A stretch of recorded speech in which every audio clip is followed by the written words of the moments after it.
Now an update on corona vaccine. Drug makers made big promises for a quick turnaround on the coronavirus vaccines. The moment of truth for the front runner is coming as soon as this month. Here's a report. The first results showing whether a vaccine can stop people from getting the virus could come by mid-September from AstraZeneca. According to Airfinity Limited, an analytics company that tracks drug trial, the drug maker has pledged as many as 30 million doses to the UK by the end of the month.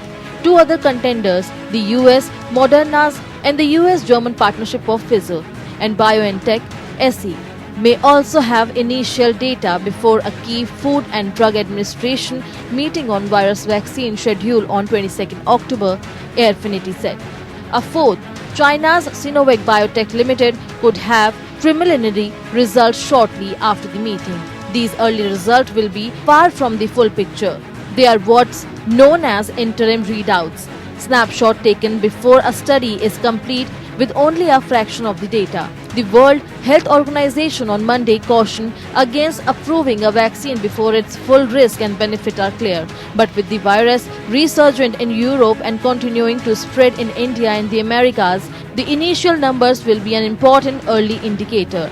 Airfinity projections are based on publicly available data on trial enrollment and design, together with infection rate in places where patients are enrolled. Each of these experimental vaccines has already shown promise in smaller trial design to flag any serious safety concern and show whether candidates can spur some response from the immune system.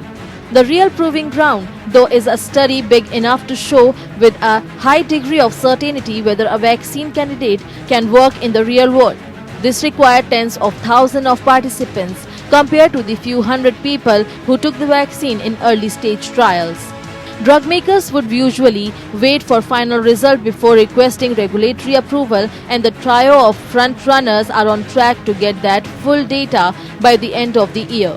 Airfinity say in the US, political pressure will be high to approve a vaccine if even the initial snapshot of data from these trials is promising. President Donald Trump has said a vaccine is possible by 3rd November election. Pharmaceutical giant Pfizer has said it would seek emergency use authorization for its corona vaccine from the US Food and Drug Administration. Once it was established that the vaccine was indeed effective, the company said this could happen as early as the end of the next month, and it intended to apply for emergency license immediately after that, according to a report in US media. Bureau Report.